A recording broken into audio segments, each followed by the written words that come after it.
Latar belakang kasus penculikan aktivis tahun 1997 sampai 1998. Kasus penculikan aktivis menimpa para aktivis pemuda dan mahasiswa yang ingin menegakkan keadilan dan demokrasi di masa pemerintahan Orde Baru. Mereka yang kritis dalam menyikapi kebijakan pemerintah dianggap sebagai kelompok yang membahayakan dan merongrong negara. Gagasan-gagasan dan pemikiran mereka dipandang sebagai ancaman yang dapat menghambat jalannya roda pemerintahan. Angkatan Bersenjata Republik Indonesia menggelar Operasi Mantap Berata jelang pemilu 1997 dan Sidang Umum MPR 1998. Operasi ini langkah preventif ABRI untuk menjaga stabilitas nasional. Hal itulah yang membuat Danjen Kopassus Mayor Jenderal Prabowo Subianto menugaskan secara khusus melalui perintah lisan kepada Mayor Bambang Kristiono, Komandan Batalion 42 di bawah Grup 4 Sandi Yuda Kopassus untuk menjabat Komandan Satgas Merpati. Tugas tim adalah mengumpulkan data dan informasi tentang kegiatan kelompok radikal.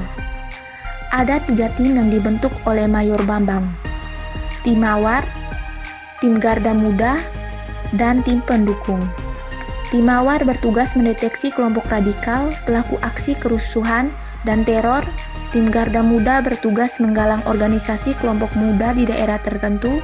Tim pendukung membantu Satuan Bawah Kendali Operasi atau BKO dalam tiap-tiap komando daerah militer.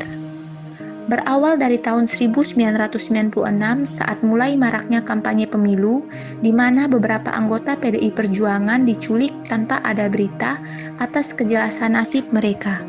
Berlanjut pada saat kerusuhan Mei 1998 hingga penculikan para aktivis Partai Rakyat Demokratik dan Solidaritas Mahasiswa Indonesia untuk Demokrasi. Penculikan Pius Lusrilanang, Desmond J. Mahesa, Haryanto Taslam, Mugianto, Aan Rusdianto, Faisal Reza, Raharja Wejati, dan Neza Patria mendorong gerakan masyarakat sipil untuk mendesak pertanggungjawaban militer yang dianggap pelaku. Korban dan keluarga korban mulai bergerak untuk mendesak negara bertanggung jawab atas kasus ini. Selain membentuk Ikatan Keluarga Orang Hilang Indonesia, berbagai upaya advokasi dilakukan, yaitu melakukan pertemuan-pertemuan dan aksi-aksi dengan instansi yang bertanggung jawab, serta kampanye publik baik di tingkatan nasional maupun internasional. Selanjutnya saya akan membahas tentang teori HAM dan pelanggaran HAM. Menurut Todok Mulya Lubis, ada 4 teori yang sering dibahas. Yang pertama, teori hak-hak alami. Gagasan mengenai hak asasi manusia ditandai dengan munculnya konsep hak kodrati. Pemikiran tentang hukum kodrati berakar dari kekuatan konservatif yang ingin melindungi properti-properti tertentu dengan selimut suci. Motif tersebut diakui sebagai hak fundamental dari setiap individu dalam hidupnya. Yang kedua, teori positivisme. Teori positivisme adalah teori yang berpendapat bahwa hak harus tertuang dalam wujud yang nyata, misalnya dalam bentuk peraturan atau jaminan konstitusi. Teori ini berpandangan bahwa karena hak harus tertuang dalam hukum yang real, maka dipandang sebagai hak melalui adanya jaminan konstitusi. Yang ketiga, teori universalisme.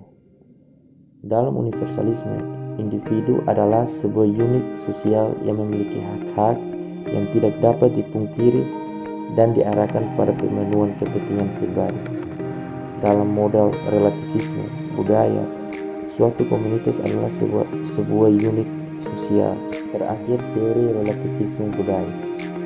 Relativisme berarti pandangan bahwa pengetahuan itu dibatasi baik oleh akal budi yang serba terbatas maupun oleh cara mengetahui yang serba terbatas. Relativisme budaya adalah sebuah ide bahwa kepercayaan, adat dan moralitas tidaklah absolut dan bergantung pada budaya tertentu tempat seseorang berasal, sehingga nilai dari suatu praktik budaya seharusnya hanya dapat dinilai dari orang yang berada dari luar budaya tersebut.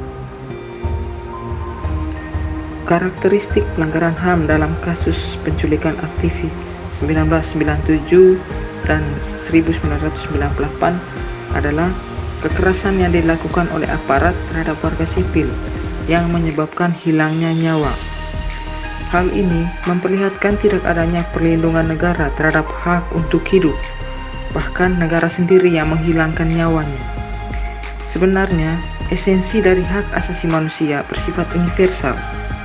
Aparat juga manusia yang punya hak sebagai manusia. Tetapi karena aparat adalah bagian dari tubuh negara, maka punya kuasa untuk melindungi dirinya sendiri. Maka yang dimaksud perlunya perlindungan negara dalam konsep tentang HAM adalah mereka yang tubuhnya di luar negara, yaitu rakyat sipil.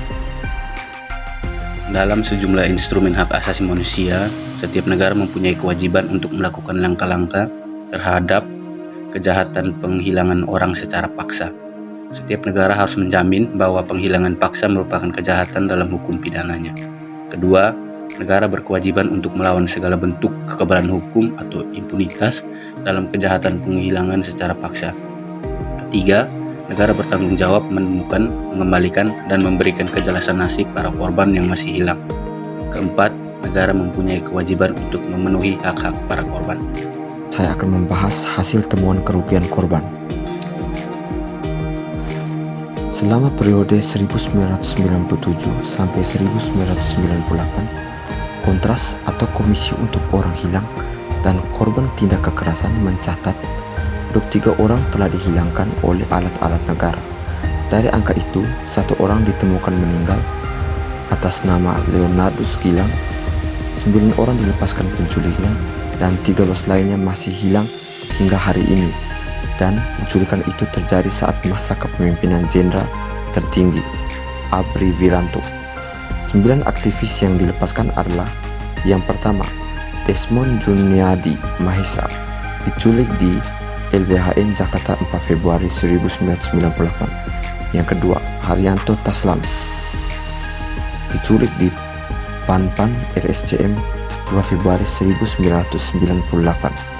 Yang ketiga, Faisal Reza, diculik di RSCM setelah konferensi pers KMPD di YLBHI Jakarta 12 Maret 1998. Yang keempat, Raharjo Walujo Jati, diculik di RSCM setelah konferensi pers KNPD di YLBHI Jakarta 12 Maret 1998. Yang kelima, Neza Patria, diculik di rumah susun Klender 13 Maret 1998. Yang keenam, Aan Rusdianto, diculik di rumah susun Klender 13 Maret 1998. Yang ketujuh, Mugianto, diculik di rumah susun Klender 13 Maret 1998. Yang ke-8, Andi Arif, diculik di Lampung 28 Maret 1998. Ke-13 aktivis yang masih hilang dan belum kembali berasal dari berbagai organisasi seperti Partai Demokratik, PDI, Promega, Mega Bintang, dan mahasiswa. Yang pertama, Petrus Bima Anugrah, mahasiswa Universitas Airlangga, dan STV Drikarya, aktivis MIT, hilang di Jakarta pada 30 Maret 1998. Yang kedua, Herman Hendrawan, mahasiswa Universitas Airlangga, hilang setelah konferensi pers KNPD di YLBHI Jakarta 12 Maret 1998. Yang ketiga, Suyat, aktivis MIT, dia hilang di Solo pada 12 Maret 1998. Yang keempat, Wiji Tukul, penyair aktivis Jakir, dia hilang di Jakarta pada 10 Januari 1998. Yang kelima, Yani Afri, sopir pendukung PDI Megawati, ikut koalisi Mega Bintang dalam pemilu 1997. Sempat ditahan di Mahakodim Jakarta Utara. Dia hilang di Jakarta pada 26 April 1997. Yang keenam, Sony, sopir teman Yani Afri, pendukung PDI Megawati, hilang di Jakarta pada 26 April 1997. Yang ketujuh, Dedi Hamdun, pengusaha aktivis di PPP dan dalam kampanye 1997, Mega Bintang hilang di Jakarta pada 29 Mei 1997. Yang ke-8, Noval Katiri, pengusaha teman Deddy Hamdun, aktivis PPP, dia hilang di Jakarta pada 29 Mei 1997. Yang ke-9, Ismail, sopir Deddy Hamdun, hilang di Jakarta pada 29 Mei 1997. Yang 10, Ucok Mundandar Siahan, mahasiswa Perbanas, diculik saat kerumunan 14 Mei 1998 di Jakarta. Yang ke-11, Hendra Hambali, siswa SMU rahib saat kerusuhan di Glodok, Jakarta 15 Mei 1998. Yang ke-12, Yadin Muhaidin, alumnus sekolah pelayaran, sempat ditahan Polres Jakarta Utara. Dia hilang di Jakarta pada 14 Mei 1998. Yang ke-13, Hamdun Nazir, kontraktor, hilang saat kerusuhan 14 Mei 1998 di Jakarta. Mugianto Nezar Patria dan Aan Suratjo adalah korban yang dilepaskan. Tinggal satu rumah di Dusun Klender bersama Bimo Petrus, korban yang masih hilang. Faizul Rizal, Raharjo, Walujo, dan Jati, korban yang dilepaskan. Dan Herman Hendrawan, korban yang masih hilang, diculik setelah ketiganya menghadiri konferensi pers KNPD di YLPHI pada 12 Maret 1998. Sekian dan terima kasih. Pelanggaran terhadap keberlangsungan demokrasi. Dalam menjalankan demokrasi Pancasila pada masa Orde Baru mengandung arti yang pertama, dalam menggunakan hak-hak demokrasi haruslah disertai rasa tanggung jawab kepada Tuhan Yang Maha Esa menurut agama dan kepercayaan masing-masing. Yang kedua, menjunjung tinggi nilai-nilai kemanusiaan sesuai dengan martabat dan harkat manusia. Yang ketiga, haruslah menjamin persatuan dan kesatuan bangsa. Yang keempat, mengutamakan musyawarah dalam menyelesaikan masalah bangsa. Dan yang terakhir, harus dimanfaatkan untuk mewujudkan keadilan sosial. Munculnya demokrasi Pancasila diakibatkan karena berbagai penyelewengan dan permasalahan yang dialami oleh bangsa Indonesia pada berlakunya demokrasi parlementer dan demokrasi terpimpin.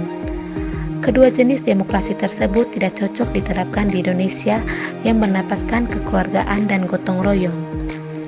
Meskipun demokrasi Pancasila tidak bertentangan dengan prinsip demokrasi konstitusional, namun praktik demokrasi yang dijalankan pada masa Orde Baru masih terdapat berbagai penyimpangan yang tidak sejalan dengan ciri dan prinsip demokrasi Pancasila. Di antaranya, penyelenggaraan pemilu yang tidak jujur dan tidak adil. Yang kedua, penegakan kebebasan berpolitik bagi PNS. Yang ketiga, kurangnya jaminan kebebasan mengemukakan pendapat.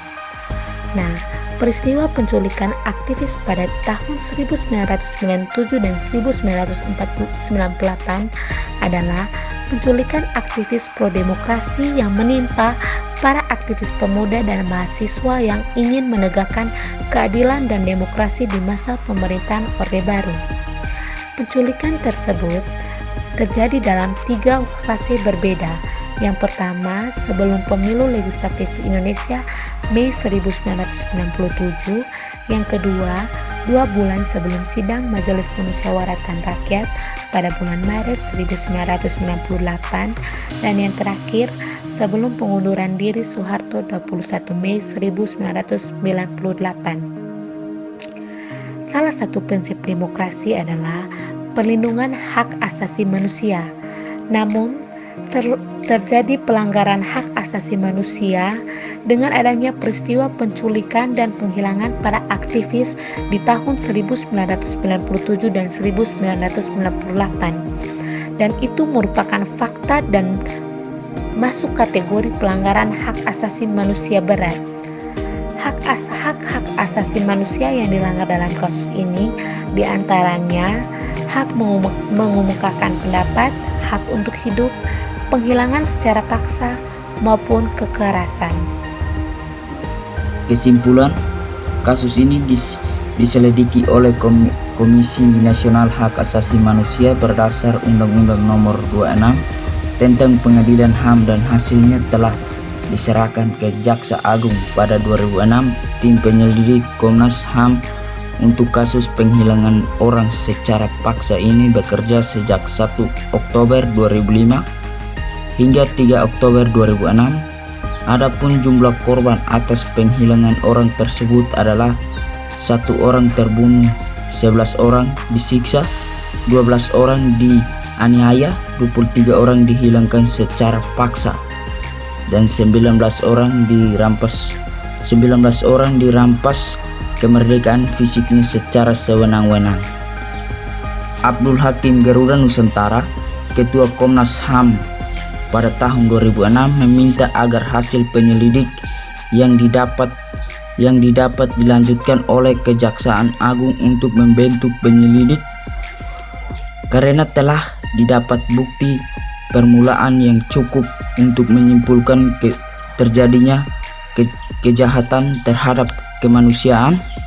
Sementara itu, asisten tim ada penyidik peristiwa penghilangan orang secara paksa pada 1997-1998, Lamaria, menyatakan pada beberapa orang dari 13 aktivis yang masih dinyatakan hilang tersebut diketahui pernah berada di pos komando taktis Kopassus yang telah di Cijantung, Jakarta. Komnas HAM menyimpulkan ada bukti permulaan pelanggaran HAM berat dalam kasus penghilangan orang secara paksa selama 1997-1998. Kesimpulan ini didasarkan penyelidik dan kesaksian 58 korban dan warga masyarakat, 18 anggota dan purnawirawan Polri serta purnawirawan TNI. Pada 22 Desember 2006, Komnas HAM meminta DPR agar mendesak Presiden menggerakkan dan mobilisasi semua aparat penegak hukum untuk memutuskan persoalan. Ketua DPR Agung Laksono pada 7 Februari 2007 juga meminta Presiden Yudhoyono memerintahkan Jaksa Agung Abdul Rahmat Sela melakukan penyidikan berdasarkan temuan Komnas HAM untuk memutuskan kasus penculikan 13 aktivis.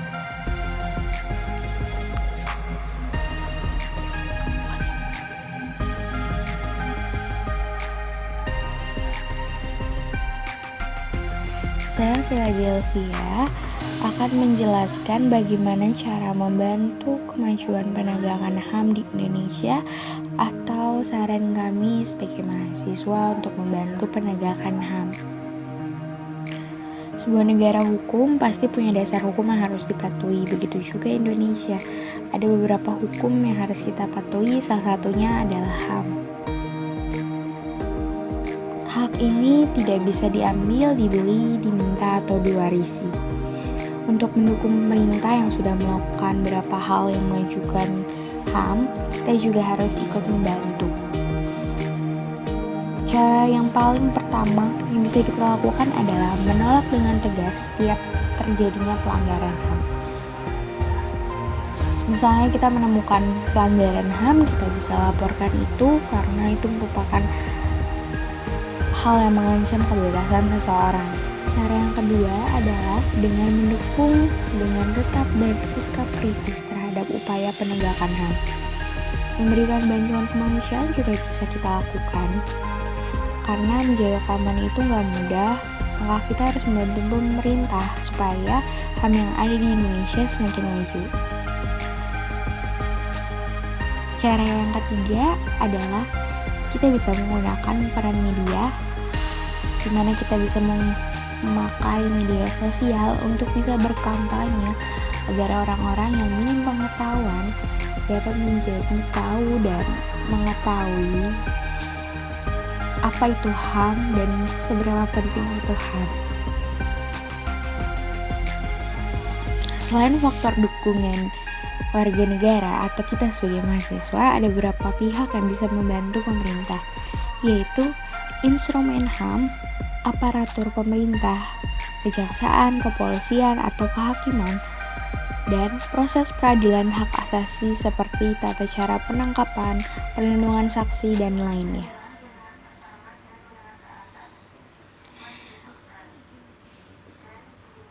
Karena hal ini sulit, maka kewajiban kita adalah ikut mendukung pemerintah